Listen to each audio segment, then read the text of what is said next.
Hi guys, welcome back to another video. Today I'm going to do something a little bit different. I've been thinking about this for a while, weighing in on the debate between what you might call the conservative, sort of Christian conservative perspective and the red pill perspective. The fight that recently sort of erupted between those two parties. And so I wanted to weigh in on it in a way that would add something to it, perhaps provide a bit of a different philosophical lens on the issue. So if you don't know what I'm talking about, recently Daily Wire personality Matt Walsh, I think it was him who started this whole thing, although I could be mistaken. Matt Walsh, Ben Shapiro, and a few of the other personalities at that news outlet criticized the red pill community sort of by saying that men should man up and get married. So I think generally they were more focused on sort of this stereotype of the young late 20s, early 30s, millennial type, living in the basement, playing video games, working as little as possible. So they're operating from that straw man sort of thing. And of course, on the other hand, the red pill people would counter with a straw man sort of thing, and either say that these people like Matt Walsh and so on are just living in denial, or they're simping for their wives, they're cucked or whatever.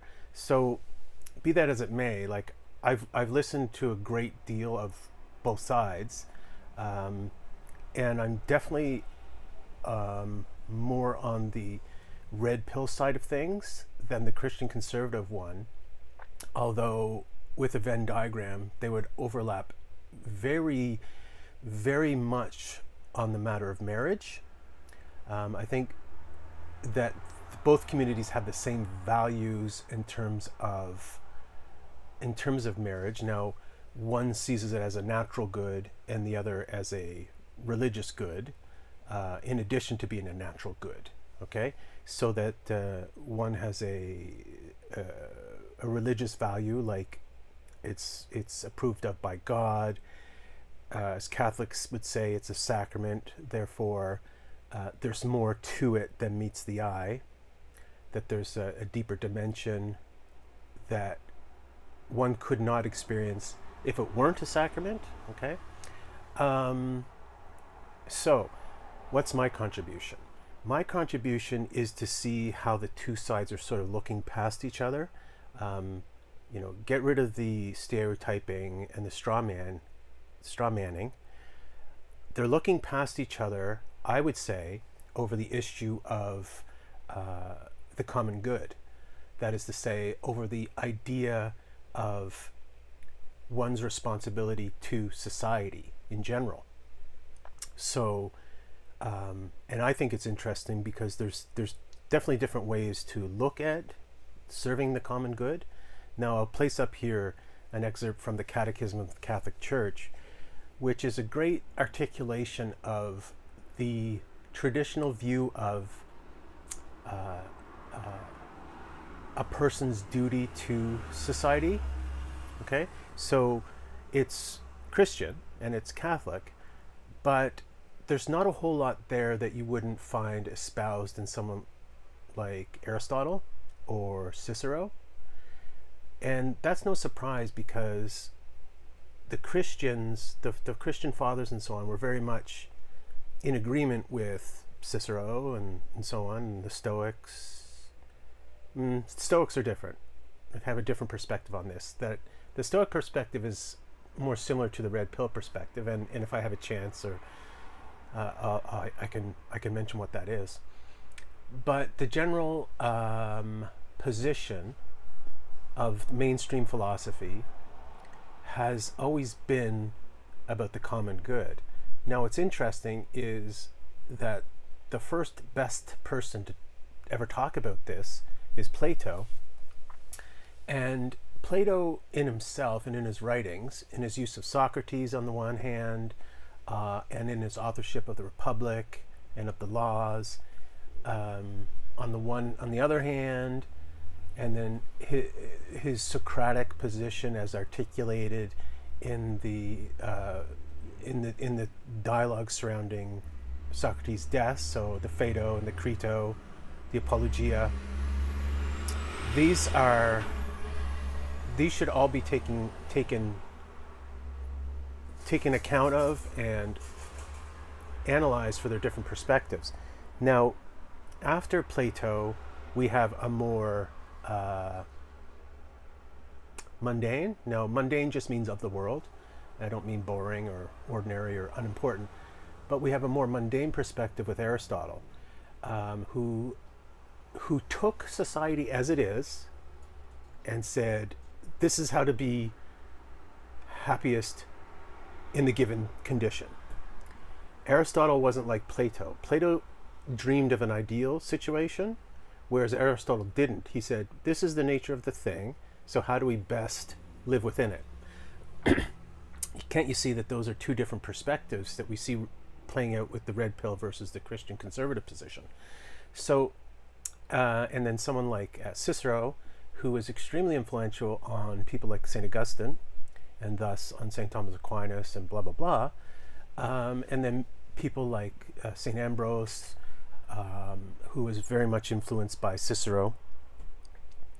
The one interesting point is that St. Ambrose, who was the person who baptized St. Augustine, St. Ambrose wrote a book called De Officium, on offices or on duties or whatever, and it was the exact title of a book that Cicero had written a few centuries earlier.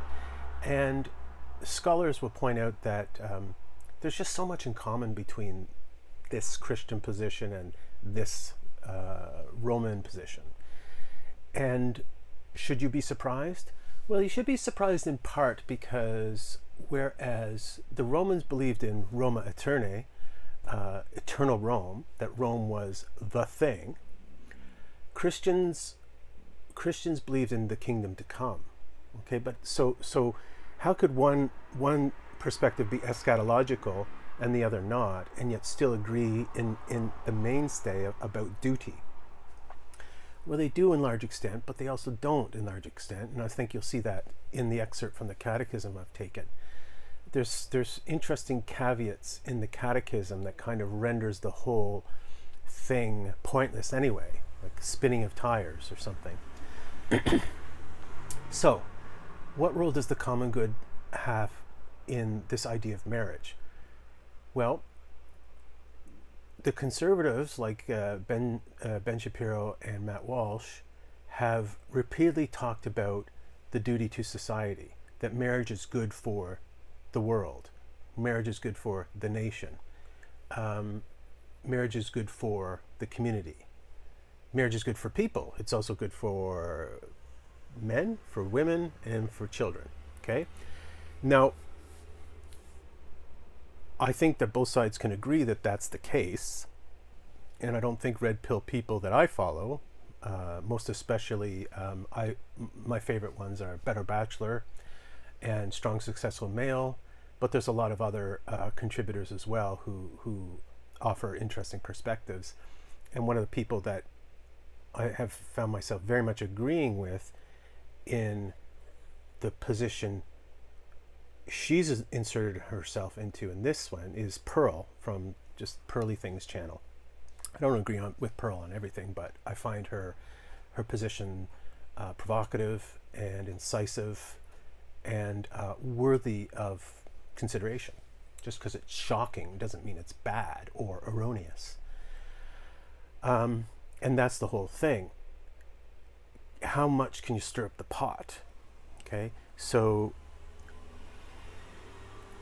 that's one of the things that a Christian would think is a bad thing in a way. It's like, well, you're not upholding the values and the strength and the cohesion of society, therefore your position is bad. That's what the conservatives would say to the red pill.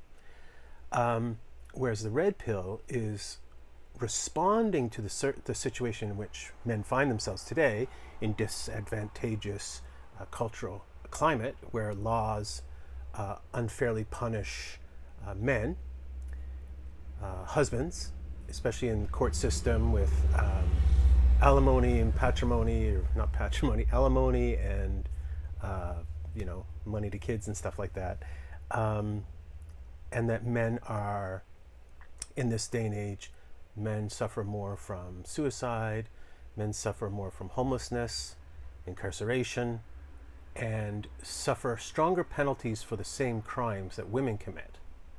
And a fortiori, black men. Okay?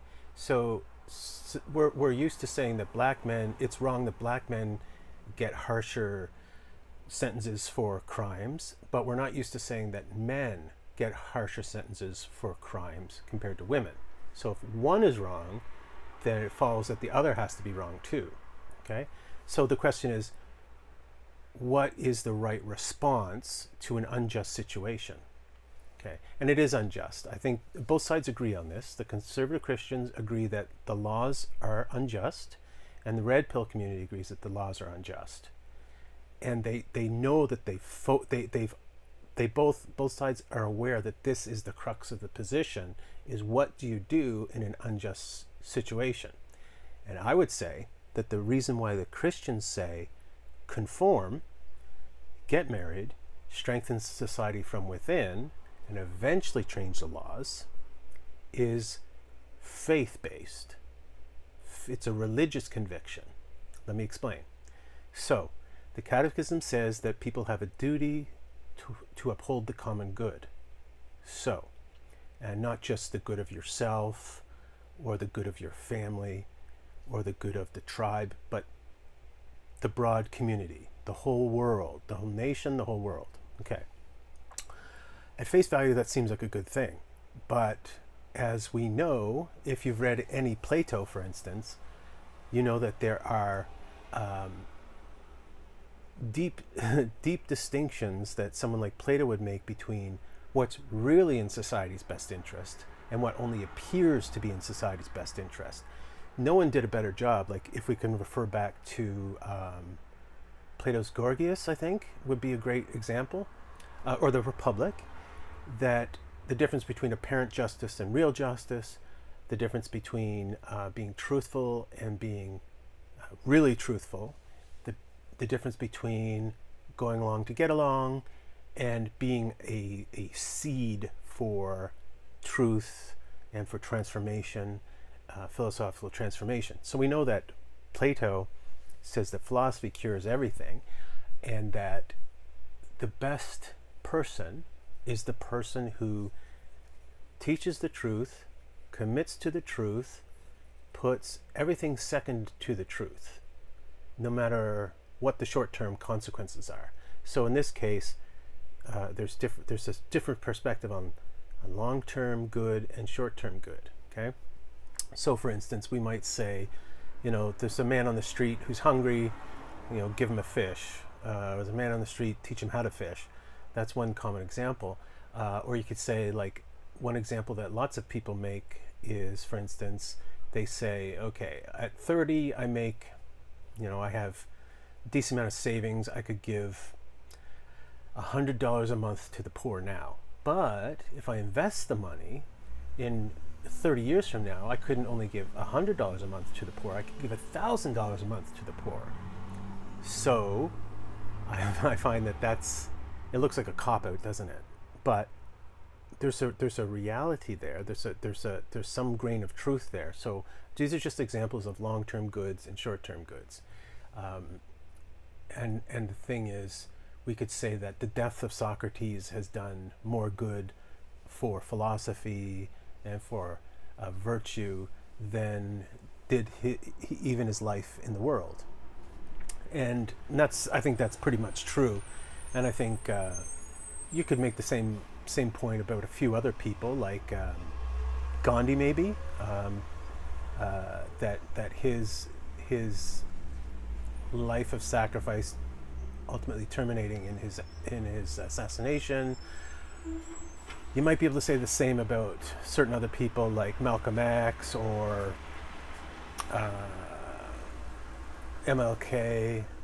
I suppose you could say the same about someone like, Maximilian Kolbe, the Catholic priest killed by the Nazis, or you could say the same about Anne Frank or whatever. That the death of these people was more powerful towards creating a good society, a just society, than was their life, right? In that sense, that's the old adage of the Christians, that the blood of the martyrs is a seed, right? And that's certainly been proven true here and there, okay? But there's also such things as like false martyrs, the recent ones we've had, what's his name there? The black guy who was killed by the police. He wasn't a good person, but his martyrdom, George Floyd, that his death is being turned into something more, and he didn't live a good life, and his death was either exacerbated fentanyl overdose, that he was not a good person. Anyway, so death doesn't always mean good. Death isn't always good for virtue, so to speak. And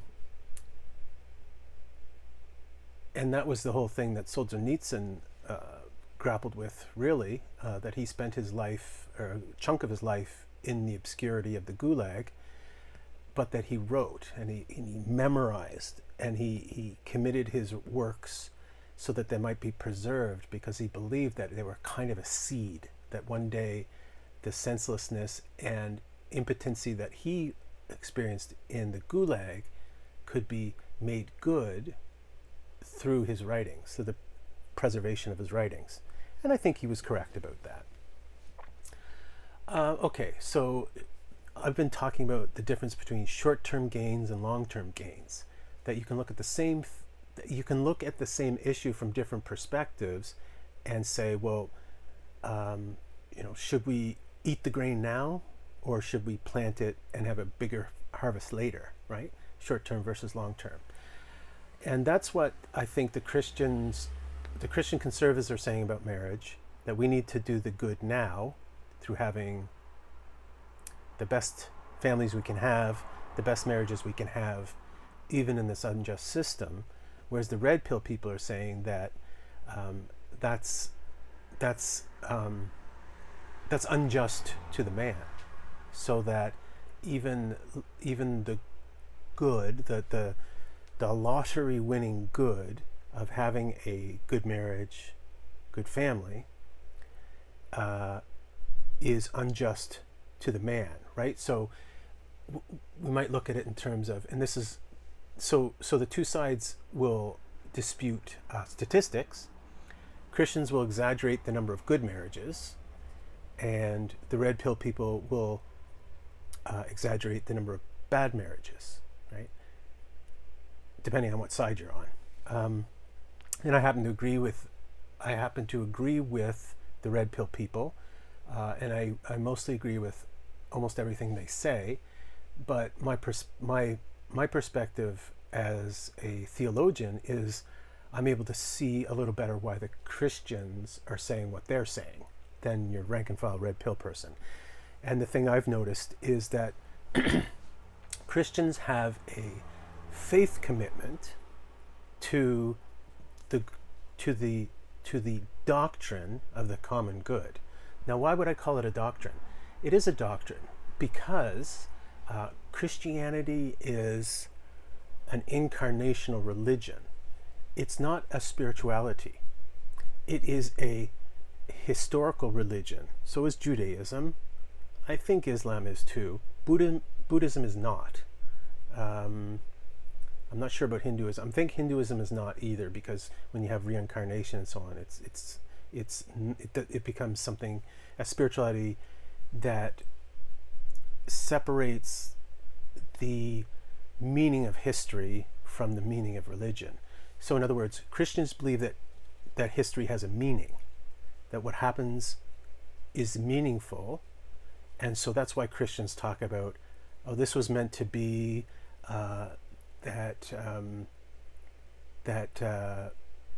event X was intended by God, so that, say, struggles in a marriage are intended by God for the purification of the person, so that they could look at a man who suffered a horrible marriage, lost his children, lost his house, lost his money, lost his credibility, and is living in his car down by the river, as God's will, as a good thing. So, because history is moving in a direction towards the eschaton, and that everything that happens in the world has a meaning and a certain goodness to it, whereas if you approach the matter from a non-fideistic perspective, you can't gloss over evils in the same way. So the short-term evils, long-term evils, you can't gloss them over in the way, or veneer them over in a way that sort of makes them a little more palatable. So in defense of Christianity, Christianity doesn't say that these things aren't evil. Christianity doesn't say that the man who's lost his family, his home, his credibility, his health, his mental health, lost being able to see his children. The church, Christianity is not saying that those aren't evils. They are evils. But, and this is where the Marxist critique has a certain value to it, religion and Christianity makes these things appear a little bit better than they actually are, or maybe the Christians are right and they are better than they actually seem. So a response of a Christian to a red pill person is to say, this is our lot in life. Our lot in life is to get married, is to raise children, and to face every bad thing that comes as a consequence of that. So in other words, you have to get married. You don't have a choice. That's God's will for you.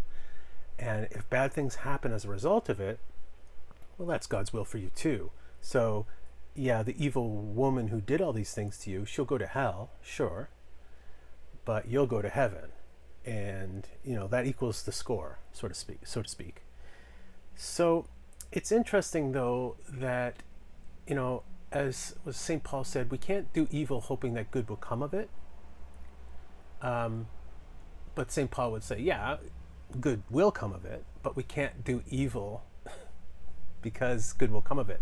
And that's one of the most interesting things about, for instance, the Gospel of Judas, is Judas is the hero because he contributed to Christ's fake death, because Christ didn't have a body, and he was releasing Christ's spirit, blah, blah, blah. So he was actually the good guy because he was speaking the truth that Jesus wasn't really a body. He was just a soul, right? So he was doing a good thing. But we can't look at someone like Judas or Pontius Pilate and say that these guys are good because they contributed to bringing about the greatest good, which was the Paschal mystery, which is the life, death, and resurrection of Jesus. They brought about the death, so they contributed to the best thing, therefore they're good. No, it doesn't work that way. It may be that the death of Gandhi brought about a great good for India and its relationship with Pakistan, between Muslims and Hindus, but the person who killed Gandhi still did a horrible thing, still did a grave, grave sin. So it's interesting, though, isn't it? We can't do evil because we know good will come from it. So in so many words, I accuse the Christian conservatives of that position, that they're saying that because this is God's will that people be fruitful and multiply, man will leave his parents and join with a woman, that because this is God's will, that the evil that comes about from it is justifiable or isn't as bad as it seems. So that's wrong. That's bad. That's bad theodicy, or bad providential theology, or whatever you want to call it, is bad theology. In some way. Let's look at another element here. So then a man, if he has a duty to marriage, and if he has a duty to upholding the common good or strengthening the common good, then he has a capacity to do that, right? As Immanuel Kant said, ought implies can. If you have a moral obligation to do something, that means that you have the ability to do the thing. If you don't have the ability to do the thing, then you're not obligated to do the thing, okay? So, if you have an obligation to uphold the common good through marriage, that means you have the ability to uphold the common good through marriage. And so this is part of the faith commitment of Matt Walsh and so on, is that they believe that in the scale of things, that that no matter how bad marriage laws get, natural law and the divine will always tip things in the favor of marriage. Marriage as fulfilling the common good, right? Because if marriage is intended by God, and marriage is one part, and we have a duty to uphold the common good, then we have the ability to uphold the common good.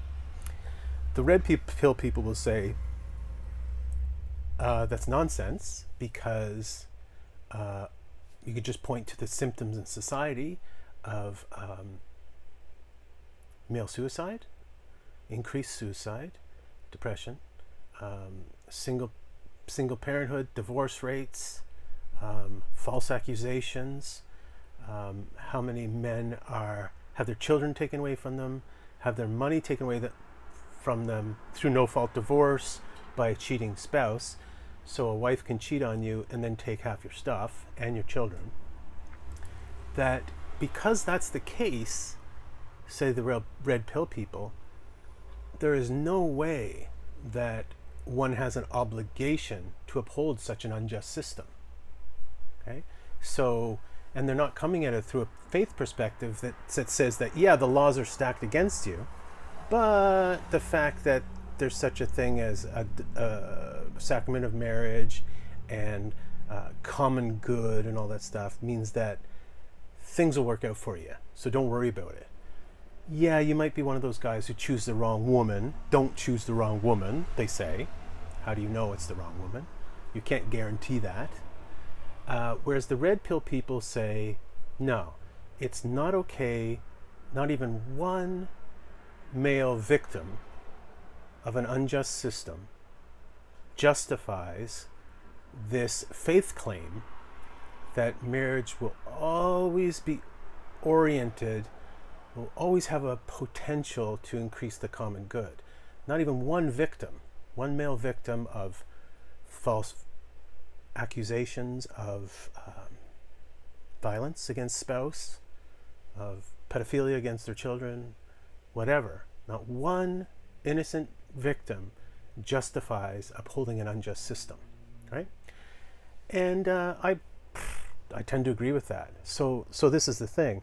This is why, and this is my only contribution to this debate, is that the reason why the Christians like Matt Walsh and so on seem to be ignoring the reality that marriage is not good for men is that they see something else. They see a world controlled by God who guarantees the integrity of Matt Walsh's community, the longevity of the United States of America, the longevity of a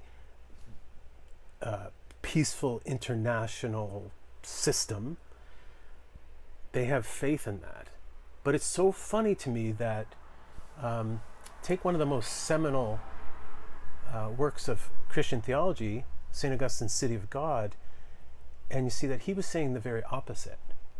That he set the two cities in opposition to each other, and that the greatness of the city of God was great because it wasn't the city of man with all its evils. So people like Matt Walsh have combined the two cities and say that they work together. They strengthen each other. That is a very conservative position. It is a very incarnational position, but it's not the necessary one, because let's look at it from the other side. The Christian tradition that insists upon, doesn't simply permit, but insists upon the centrality of the monastic vocation, that the highest exemplars of Christian virtue and Christian life were the people most removed from society. The monks, the hermits, the nuns, right? The celibate, those who took on vows of poverty and chastity, the people who were removed furthest from society were, in a sense, the greatest strength of the society. So there's still an incarnational value in it. And when we think about that in the way that Christian historiography has turned these monks and hermits, so the people that withdraw from society, and turned them into the strength of the society, it's a very interesting turnabout, isn't it? This is only possible, really, after the creation of this thing we call Christendom, where Saint Benedict in the 6th century is not removing himself from a godless society. In fact, he's forming the nucleus of a just society we call Christendom.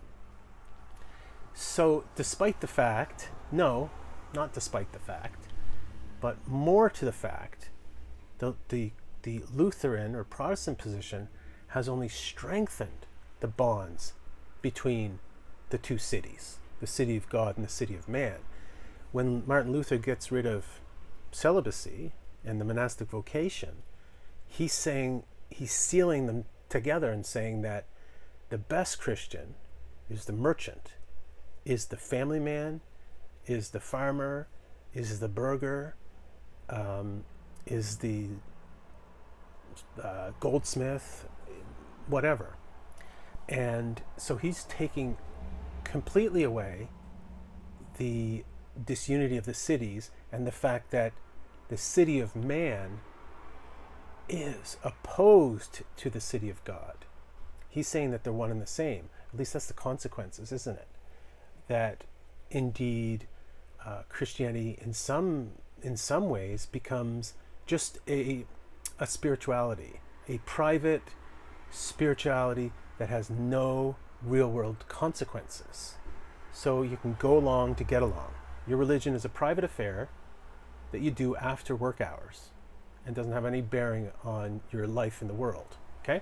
That's one of the consequences of the Protestant Lutheran unification of the two cities, right?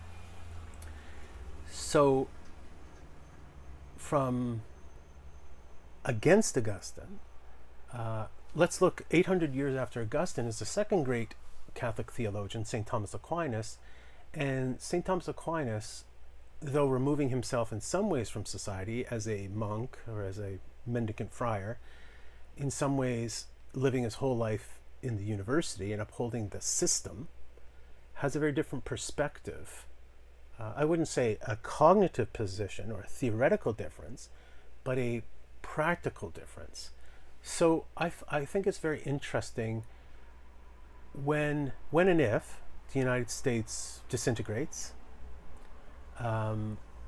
will people like Matt Walsh and so on still believe in their duty to upholding the common good in quite the same way? Or will they be forced then to see that there's different ways to uphold the common good?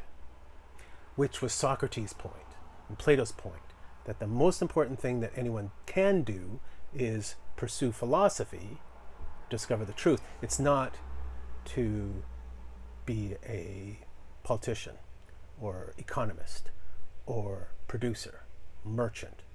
Okay? So right now I think that the Matt Walshes of the world are too tied to the system, so to speak. And that forces them to ignore many of the real, some of the real darkness that's afflicting men in this system. So he's saying, just make the best out of the system, right? Ignore the bad stuff and just do your best. I'm not denying that, for instance, marriage is per se a good thing. I'm just saying that the red pillars have a point, that right now it's imprudent. Nevertheless, I wholeheartedly agree with whoever said it first, and Dionysius Laertius in his Lives of the Philosophers first says it was Socrates who said it, and then said it was someone else who said it. But let's say it was Socrates. Socrates said, marry or don't marry, either way, you'll regret it. And this is the thing. And I think the red people understand that there is consequences to not marrying. They know that the loneliness, the separation is difficult. That removing yourself from that fraternity of marriage, right? That friendship of marriage, that union of trust and mutual aid and affection, that's a hardship. But it's kind of like chemotherapy. If you don't swallow the hard red pill, you're going to die of cancer, right? So yeah, you're damned if you do, damned if you don't, but that doesn't mean that you should uphold an unjust system and be reckless, right? So this is the point, is that given the laws of today, too much depends upon the will of the woman to continue on in a virtuous manner. She might change her mind. What 25-year-old is like what she becomes at 45, right? So if the woman at 25 has high ideals and intends to love, honor, and obey her husband, 20 years of monotony, 20 years of farts and burps and job loss and bad behavior from children might change the woman. And so the red pill people say it's a roll of the dice then. Why would you enter into a contract that you have no control over its fate, right? So anyway, the reason is that these Christians have a commitment to the world because their faith says that all things that happen in the world are intended by God for man's salvation. So that tips the scale, doesn't it? So you can't look at divorce statistics and say, yeah, most marriages end in divorce, therefore you shouldn't get divorced. You should say, oh, but, you know, it's God's will and the common good, so that justifies it. Okay, so that's the essential difference. I hope that this has made a contribution. These are some of my thoughts on the issue. Thanks, guys. Let me know what you think. Bye.